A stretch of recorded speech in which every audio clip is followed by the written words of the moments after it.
Hi friends, welcome back to my channel சமையல் செய். இன்றைக்கி என்ன வீடியோன்னு பார்த்தீங்கன்னா, இன்றைக்கி மதிய சமையல் என்ன சமைக்க போகிறோம் அப்படின்றத பாருங்கள். ரொம்பவே டேஸ்டியாக தான் இருக்கும். இப்போ என்னென்ன சமையல் சமைக்கிறேன் அப்படின்றத பார்க்கலாமா?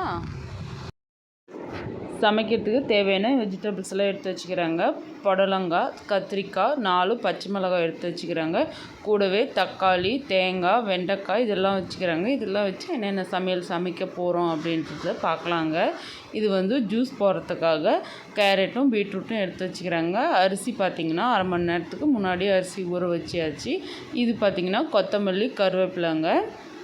இப்போது பாருங்கள், கஞ்சி வச்சுட்டேங்க. கஞ்சி வேகுது ஒரு பக்கம். இந்த பக்கம் பார்த்திங்கன்னா சாதம் வடிக்கிறதுக்காக உலை பிடிச்சி வச்சுட்டேன். இப்போது கத்திரிக்காய் தொக்கு மாதிரி செய்கிறோங்க. எண்ணெய் கத்திரிக்காய் மாதிரி மசாலாலாம் கொஞ்சம் போட்டு ரொம்பவே டேஸ்ட்டாக இருக்குங்க. ஏற்கனவே நம்ம சேனலில் இருக்குது, அதனால வீடியோ ஷூட் பண்ணல. ஒரு ரேண்டம் வீடியோவை எடுத்துக்கிறேன் பாருங்கள். கடாய் வச்சுக்கிறேன். கடாய் சூடானதுக்கப்புறமா 3 டேபிள் ஸ்பூன் அளவுக்கு எண்ணெய், கொஞ்சமாக கடுகு சேர்த்துக்கிறேங்க. கடுகு பொரிஞ்சு வந்ததுக்கப்புறமா கட் பண்ணி வச்சுக்கிற பெரிய வெங்காயம் சேர்த்துக்கிறேன். இதுக்கப்புறமா நம்ம கட் பண்ணி வச்சுக்கிற கத்திரிக்காயெல்லாம் சேர்த்துக்கலாங்க. கத்திரிக்காவை குட்டி குட்டியாக கட் பண்ணாமல் இது போல் எண்ணெய் கத்திரிக்காய் கட் பண்ணுற மாதிரி கட் பண்ணி சேர்த்துக்கோங்க. சேர்த்துட்டு உப்பு போட்டுட்டு நல்லா மிக்ஸ் பண்ணிக்கோங்க. கத்திரிக்காய் பார்த்திங்கன்னா எண்ணெயிலே நல்லா வதங்கும் போது டேஸ்ட் ரொம்ப நல்லாயிருக்கும். நல்லா மிக்ஸ் பண்ணிக்கோங்க. இப்போ மூடி வச்சு வதங்கட்டும். இப்போது புடலங்காய் கூட்டு செஞ்சுக்கலாங்க. கூட்டு செய்கிறதுக்காக பருப்பு எடுத்து வச்சுக்கிறேன் பாருங்கள், ஒரு கைப்பிடி அளவுக்கு. இந்த பருப்பு பார்த்திங்கன்னா சீக்கிரமாக வெந்துடும். இன்றைக்கி கூட்டு செய்கிறதுக்கு பாசிப்பருப்பு சேர்க்கல. உங்ககிட்ட பாசிப்பருப்பு இருந்தால் அது கூட சேர்த்துக்கோங்க. நான் கொஞ்சம் டிஃப்ரெண்ட்டாக இந்த பருப்பில் செய்கிறேங்க. இதுக்கப்புறமா கொஞ்சம் பெரிய பீஸாக கட் பண்ணி வச்சுக்கிற புடலங்காய் சேர்த்துக்கிறாங்க. இது கூட 1/2 டேபிள் ஸ்பூன் அளவுக்கு மஞ்சள் பொடி சேர்த்துக்கிறேன். சேர்த்துட்டு ரொம்ப தண்ணி சேர்க்கக்கூடாதுங்க. சும்மா 1 டம்ளர் அளவுக்கு தண்ணி சேர்த்தா போதும். இதுக்கப்புறமா உப்பு சேர்த்துக்கிறாங்க. உப்பு சேர்த்துட்டு நல்லா மிக்ஸ் பண்ணிக்கலாம். இதை மூடி வச்சு ஒரு விசில் வந்தாலே போதுங்க, சூப்பராக வெந்துடும். இப்போது கூட்டுக்கு தேவையான மசாலா ரெடி பண்ணிக்கலாம். அதுக்கு மிக்ஸி ஜாரில் கொஞ்சமாக தேங்காய் எடுத்து வச்சுக்கிறேன். இதில் பார்த்திங்கன்னா 4 பச்சை மிளகாய் சேர்த்துக்கிறேன். காரத்துக்கு தேவையான அளவுக்கு.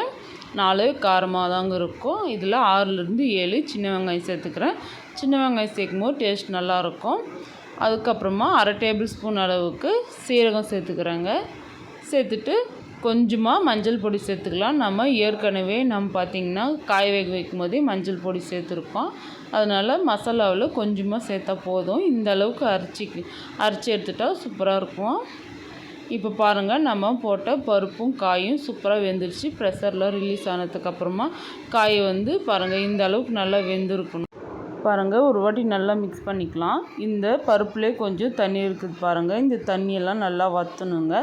இப்போது நம்ம அரைச்சி வச்சுக்கிற மசாலா சேர்த்துக்கலாம். நம்ம தேங்காய், சின்ன வெங்காயம், சீரகம், இது கூடவே பச்சை மிளகாய் காரத்துக்கு சேர்த்துருக்கோம். அவ்வளோதான். இதில் மிளகாய் பொடியெல்லாம் நம்ம எதுவும் சேர்க்க தேவையில்லை. இந்த மசாலா சேர்த்துட்டு ரொம்ப நேரம் கொதிக்க வைக்க வேண்டியது இல்லைங்க. ஒரு 3 நிமிஷம் கொதிச்சா போதும். சூப்பரான புடலங்காய் பருப்பு கூட்டு ரெடி ஆகிடும். இது ஹோட்டலில் சாப்பிட்ற மாதிரி அவ்வளோ டேஸ்ட்டாக இருக்குங்க. கண்டிப்பாக இதை ட்ரை பண்ணுங்கள்.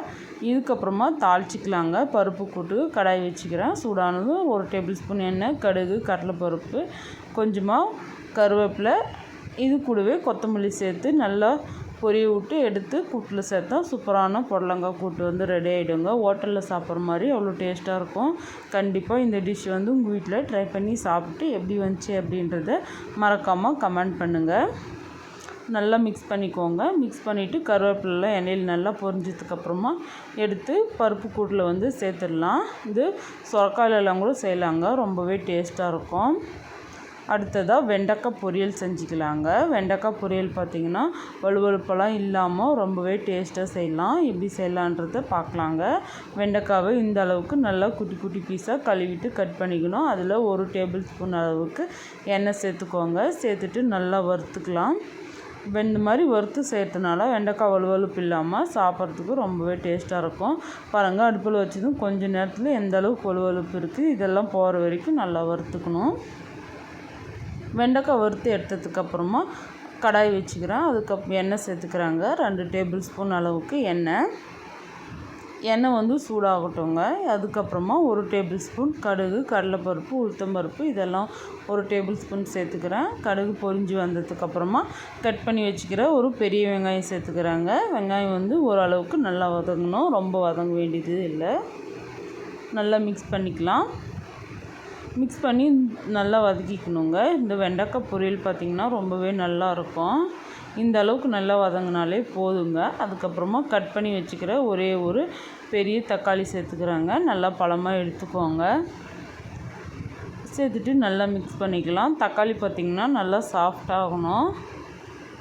இந்த வெங்காயத்தோடு தக்காளி நல்லா வதங்கி சூப்பராக இருந்தால் நல்லாயிருக்கும் டேஸ்ட்டு. நல்லா மிக்ஸ் பண்ணிக்கலாம்.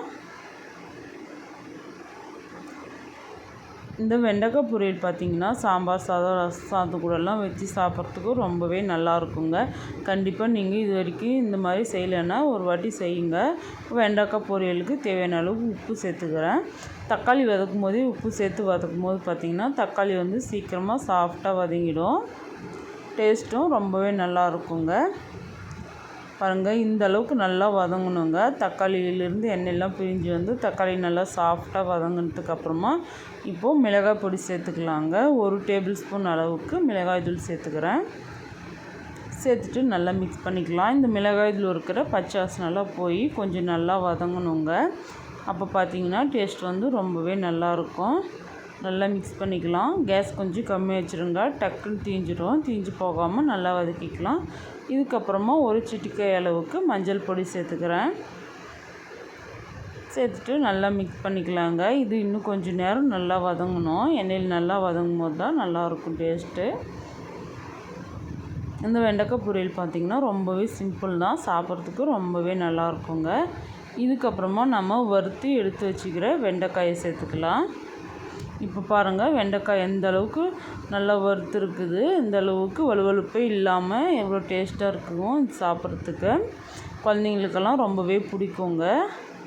இது போல் ட்ரை பண்ணுங்கள். அதுக்கப்புறமா ஒரு சின்ன நெல்லிக்காய் சைஸ் புளியை வந்து தண்ணியில் நல்லா ஊற வச்சுட்டு கரைச்சி வச்சுக்கிறாங்க. 1 டம்ளர் தண்ணியில் அது சேர்த்துக்கிறாங்க. சேர்த்துட்டு நல்லா மிக்ஸ் பண்ணிக்கலாம்.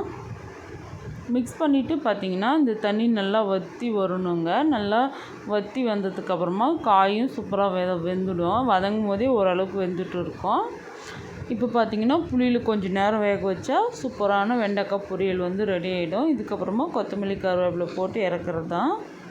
இப்போ பார்த்திங்கன்னா சூப்பரான வெண்டைக்காய் பொரியல் வந்து ரெடி ஆகிடுச்சு. நான் கொஞ்சம் வெண்டைக்காவை பொரியல் எடுத்து வச்சுட்டேங்க. தேங்காய் போடாததுக்கு முன்னவே. தேங்காய் போடாமல் சாப்பிட்டாலும் நல்லாயிருக்கும், போட்டு சாப்பிட்டாலும் ரொம்பவே நல்லாயிருக்குங்க. இப்போ பார்த்திங்கன்னா கொத்தமல்லி கருவேப்பிலை போட்டு துருவி வச்சுக்கிற தேங்காய் சேர்த்துக்கலாங்க.